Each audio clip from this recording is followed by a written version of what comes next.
नमस्कार दोस्तों, welcome to Disha classes. Hope आप सभी की तैयारी अच्छे से चल रही होगी। हम लोगों ने साइकोलॉजी का जो सिलेबस है उसमें काफी सारी चीजें पढ़ ली है। मनोविज्ञान है क्या, उसकी शुरुआत कहाँ से हुई थी, शिक्षा मनोविज्ञान के बारे में अधिगम वाले चैप्टर तक हम आ चुके हैं। हमने ये भी देख लिया कि संप्रदाय कौन कौन से थे, शिक्षा की जो मनोविज्ञान की प्रकृति है, शिक्षक, विद्यार्थी प्लस आपका जो अधिगम है हमने वो स्टार्ट किया था। अधिगम क्या है मैं आपको समझा चुकी हूँ, उसके प्रकार वगैरह हम पढ़ रहे थे और विधियों के बारे में पढ़ना था। उससे पहले कुछ स्टूडेंट ने कहा कि जो अब तक पढ़ लिया है हमने, कुछ सवाल हम कर लें। तो चलिए हम एमसीक्यू भी साथ साथ करेंगे ताकि आप लोगों की प्रैक्टिस हो जाए। कुछ सवाल इसमें ओल्ड पेपर्स जो हैं वो वाले भी मैंने इंक्लूड किए हैं, जो आपके पुराने एग्जाम्स में आए हुए हैं, चाहे वो फर्स्ट ग्रेड में आए हो, चाहे सेकंड ग्रेड में या रीड के एग्जाम में आए हो। और सीटेट वगैरह से भी मैंने लिया है सवाल, ताकि आपका जो टॉपिक है वो अच्छे से कंप्लीट हो जाए। तो चलिए ठीक है, ऑब्जेक्टिव क्लास भी कर लेंगे और हम थ्योरी वाली क्लास भी पैरेलल करते रहेंगे। अब देखिए यहाँ पे जैसे कि आप देख रहे हैं, पहला सवाल है हमारा। यहाँ पे लिखा है कि 16वीं सदी में मनोविज्ञान को क्या कहा जाता था। मैंने आपको मनोविज्ञान का इतिहास पढ़ाया था पूरा, कि किस तरीके से 16वीं सदी के अंतर्गत मनोविज्ञान जो है, पहले जो दर्शन शास्त्र के अंतर्गत पढ़ा जाता था, मानसिक दर्शन के अंतर्गत पढ़ा जाता था। देन उसके बाद में 16वीं सदी में अगर हम बात करें तो दर्शन शास्त्र के अंतर्गत ये आत्मा के अध्ययन के रूप में पढ़ा जाता था। 1590 में ही यह अलग हुआ था विषय। 1590 में रुडोल्फ गोइकिल का नाम आपने सुना होगा।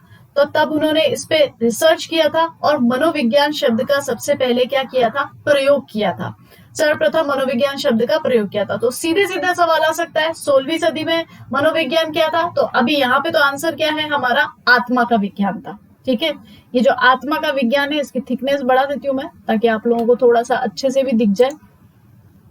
आत्मा का विज्ञान, यानी कि यहाँ पर हमारा सही आंसर है ए।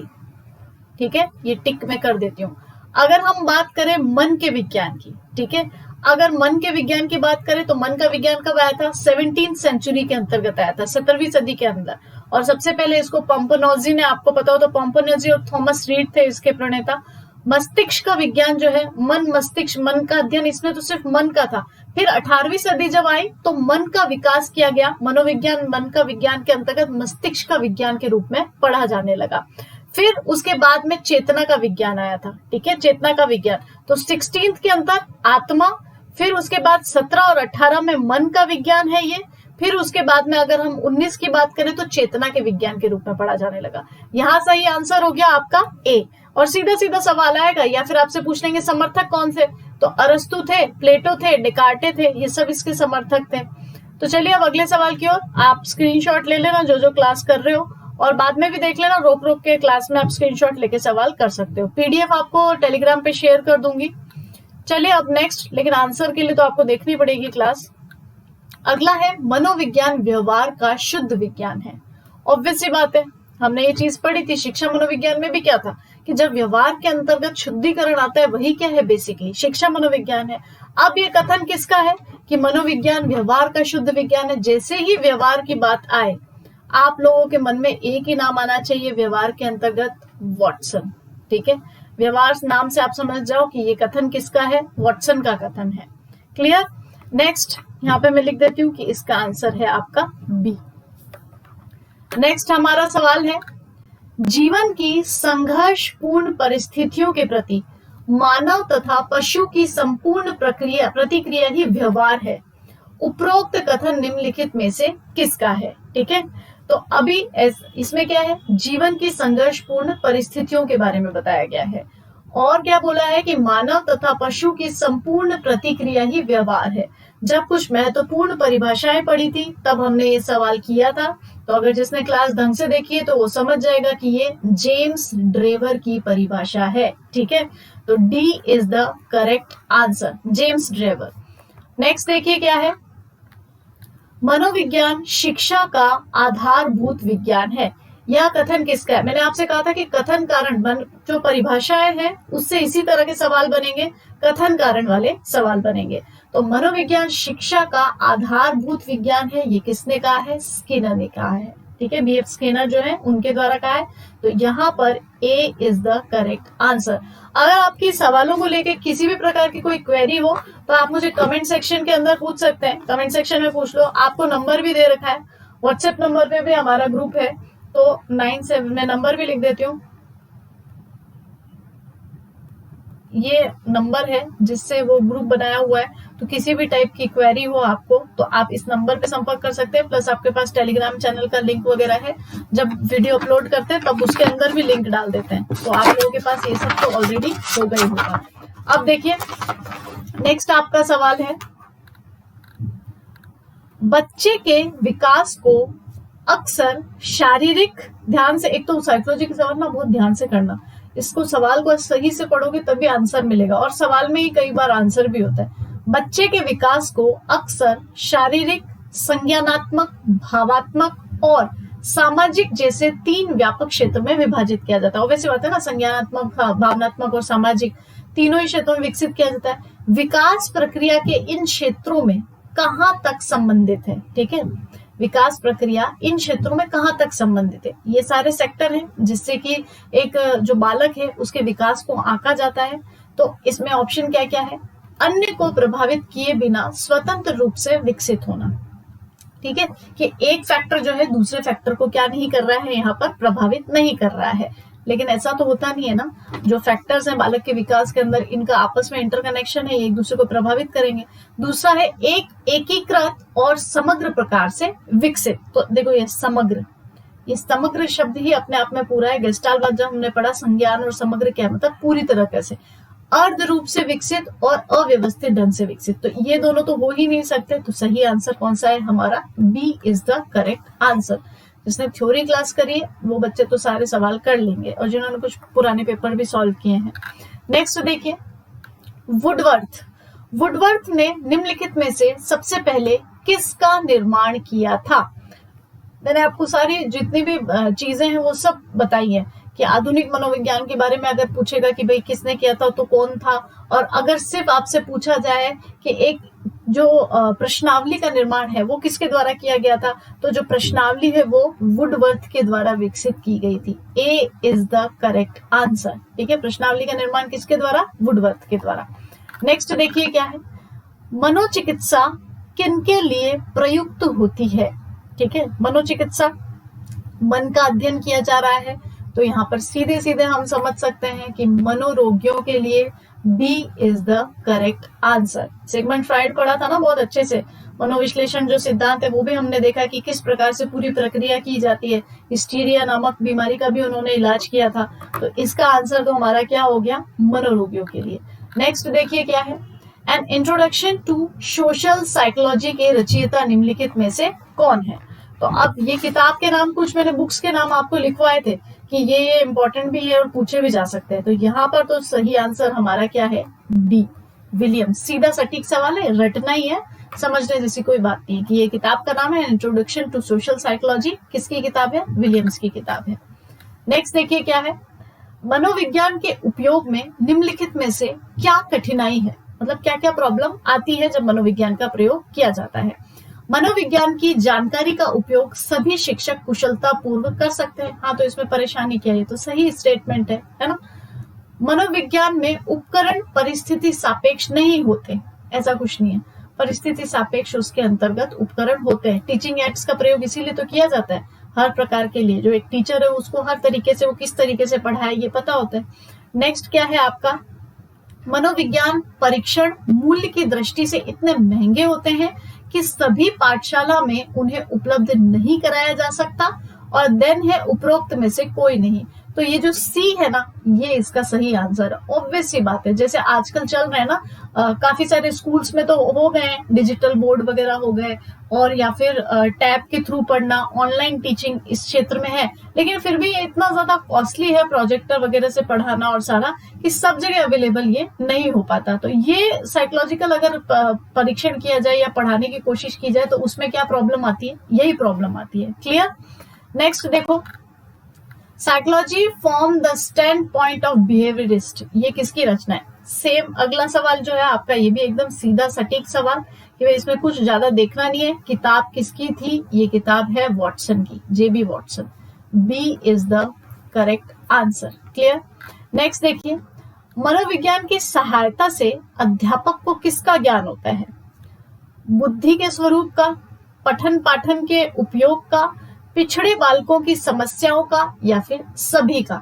तो जल्दबाजी में आंसर मत करना कि भाई तुरंत इस पे सी पे जाके क्लिक कर दो, ऐसा नहीं है, क्योंकि इसमें क्या पूछा है, बुद्धि के स्वरूप का भी ज्ञान होगा, पठन पाठन ऑब्वियस बात है, पाठ्यक्रम के उपयोग का भी पता चलेगा, कौन सा बच्चा किस आईक्यू लेवल का भी पता चलेगा, पिछड़ी बालकों की समस्याओं का भी पता चलेगा। तो यानी कि D is the correct answer.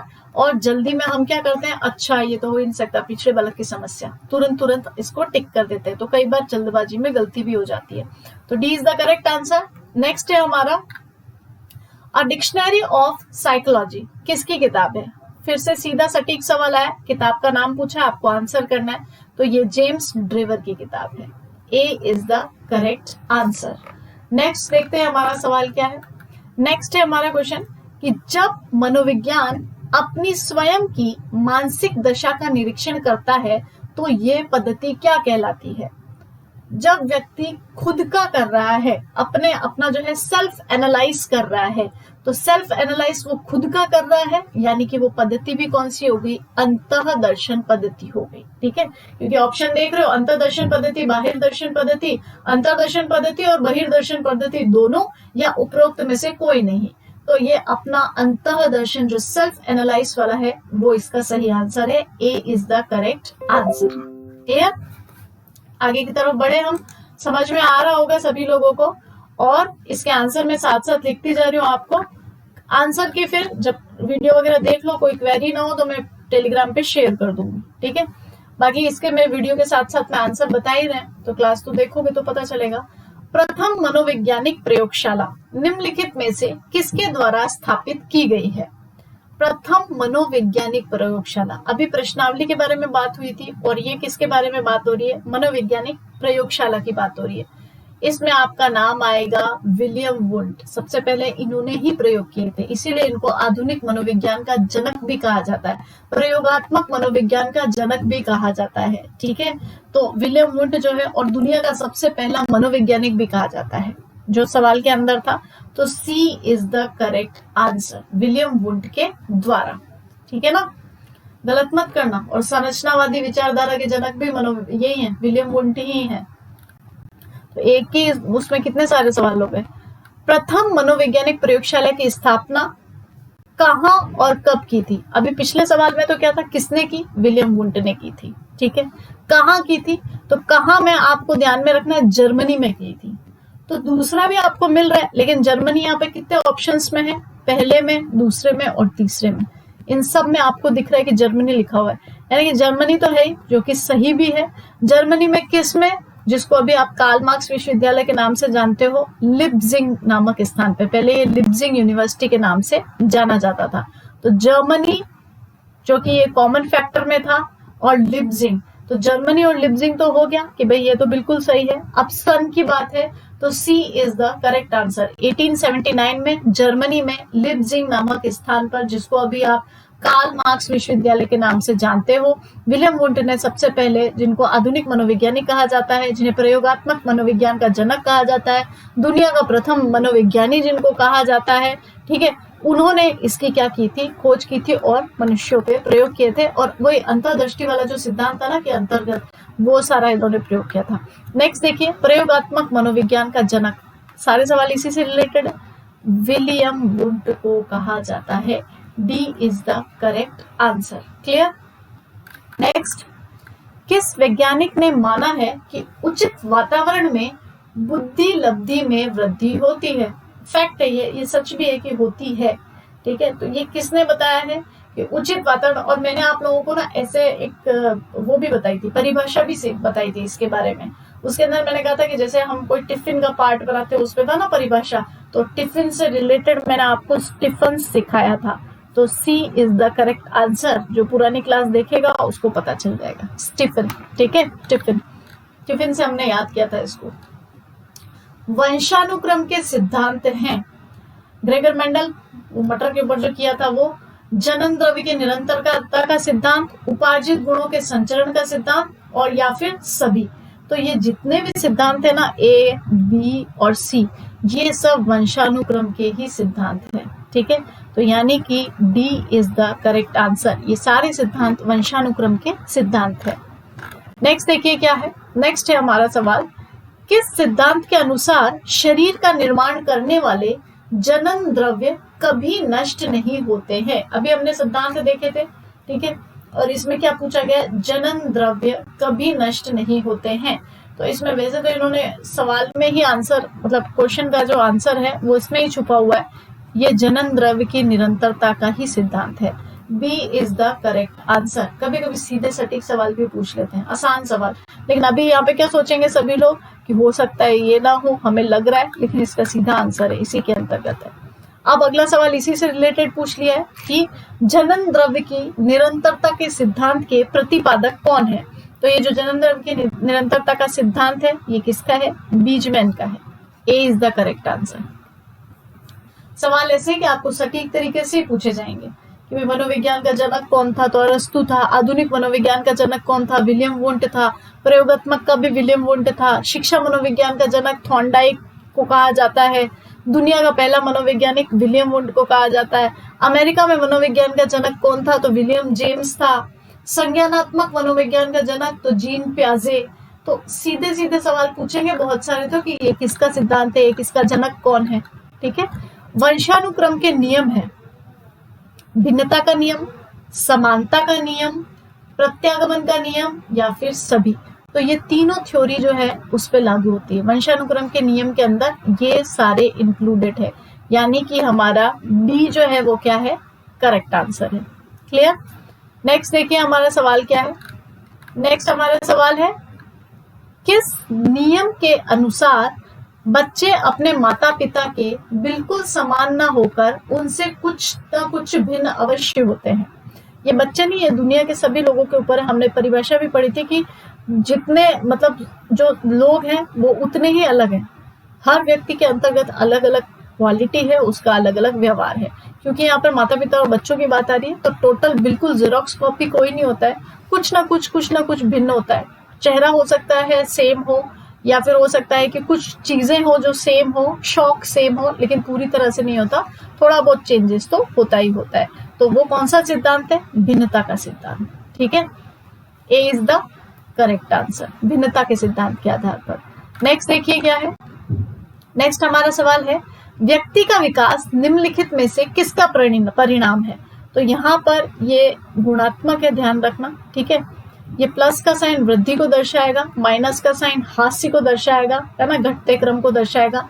तो वंशानुक्रम प्लस वातावरण, वंशानुक्रम गुणात्मक वातावरण, वंशानुक्रम माइनस वातावरण या फिर उपरोक्त सभी।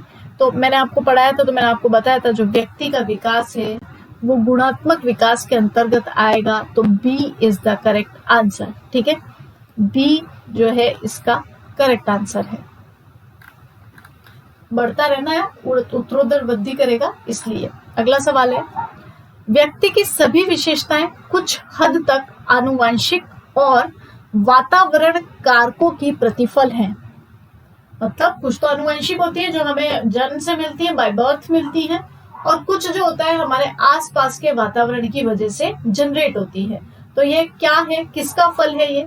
तो इसका जो सही आंसर है, ये जो विचार है ये किसने दिया था, तो काफी सारे लोगों ने ऐसी बात बताई है वातावरण और अनुवंशिक चीजों के बारे में। और यहाँ पर जो ऑप्शंस दे रखे हैं उसमें से हमें आंसर तय करना है, तो इसका आंसर है डी, विर्ब और हंट, इन्होंने ये वाली बात कही है। नेक्स्ट देखो, फ्रायड और वॉटसन तो ऑप्शन में ही थे, तो कंफ्यूज होने की तो बात ही नहीं, सीधा सीधा याद करना है। बालक की मूल शक्तियों का कारण उसका वंशानुक्रम होता है। उपरोक्त कथन निम्नलिखित में से किसने कहा है, गोडार्ड, डगलेग, थॉर्नडाइक या फिर स्किनर। तो यहाँ पे जो आपका सही आंसर है वो है Thorndike, C is the correct answer, ठीक है। नेक्स्ट, किस मनोवैज्ञानिक ने कहा था मुझे एक बच्चा दीजिए और बताओ मुझे इसको क्या बनाना है, डॉक्टर, इंजीनियर या कुछ अन्य। वह मनोविज्ञानी निम्नलिखित में से कौन सा था। इस तरह का सवाल आपने देखा, लेकिन उसका आंसर क्या था, विंग और वुंट थे। लेकिन ये 26वां जो क्वेश्चन है आपका, इसके अंतर्गत जो आपका आंसर है वो क्या है, Watson. Watson, B is the correct answer, ठीक है। अगला देखो क्या है, चेतना का प्रमुख उद्देश्य हमारे जीवन को सुरक्षा प्रदान करना है। अतः शरीर के विभिन्न अंगों पर पड़ने वाले चेतना के प्रभावों का अध्ययन ही मनोविज्ञान का विशिष्ट क्षेत्र होना चाहिए, ना कि केवल चेतना का अध्ययन। ठीक है, उपरोक्त कथन निम्नलिखित में से किस मनोविज्ञानी द्वारा लिया गया है?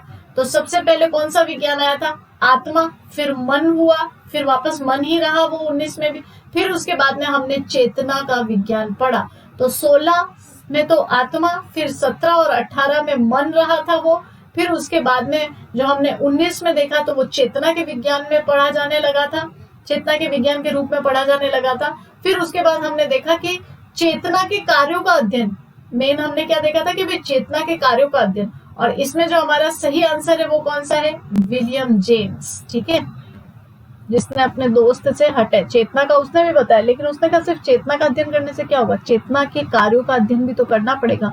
तो ए इज द करेक्ट आंसर। ठीक है, समझ में आया ना?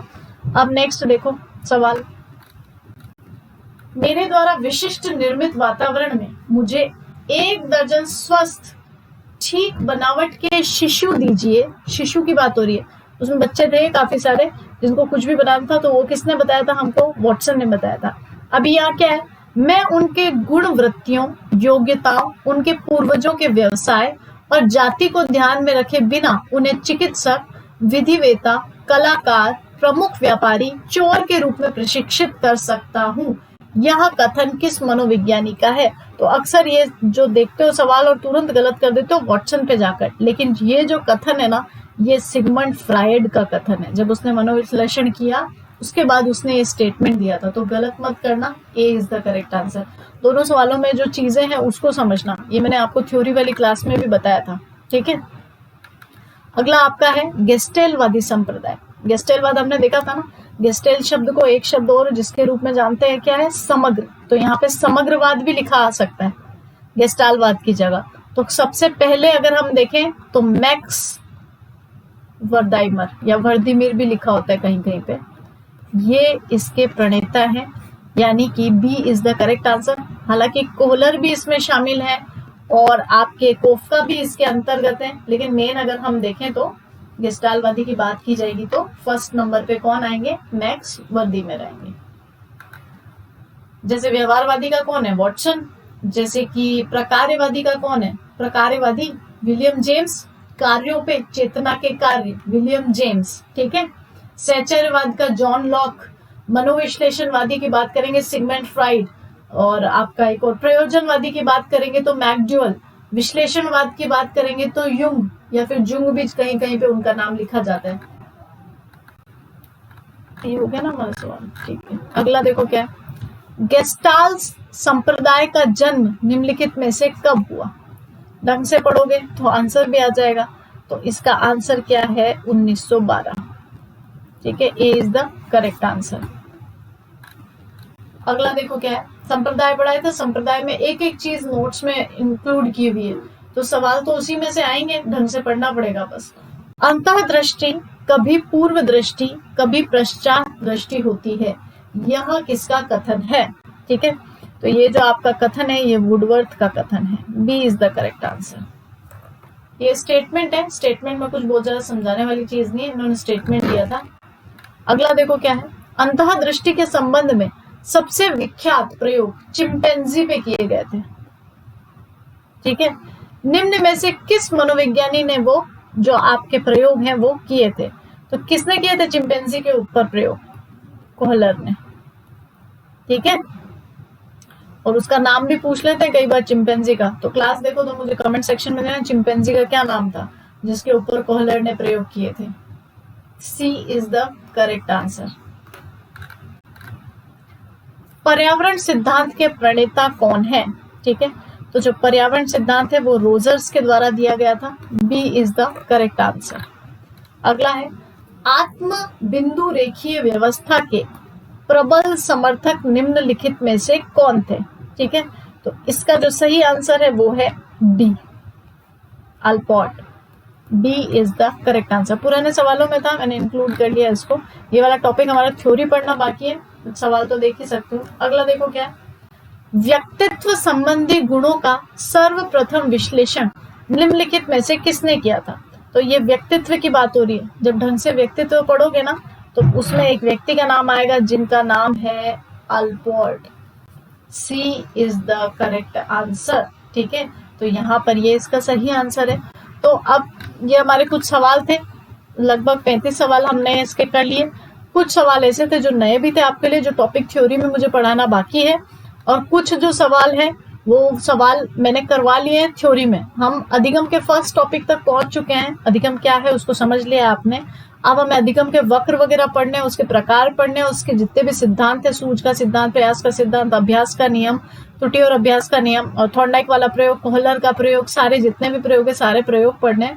तो क्लास पढ़ोगे तो थ्योरी अच्छे से समझ लोगे तो सवाल बिल्कुल भी गलत नहीं होंगे। तो चलिए अब हम कुछ थ्योरी क्लास और इस तरह से जो हमारे ऑब्जेक्टिव है दोनों तरह की क्लासें करेंगे। और एक तरीका और है जिसमें आपको मैंने लगभग देखे थे कि 100 से 120 सिद्धांत वगैरह और परिभाषा और इस तरह से थे, तो एक पीडीएफ कन्वर्ट कर देंगे ताकि आपको इजी हो जाए पढ़ने के लिए। तो फटाफट आप वीडियो को देख लेना ताकि आपको समझ में भी अच्छे से आ जाएगा। अब नेक्स्ट क्लास में मिलते हैं हम अपने थ्योरी में कि अधिगम क्या है, उसकी परिभाषा, प्रकार, जितने भी वक्र वगैरह है सब कुछ।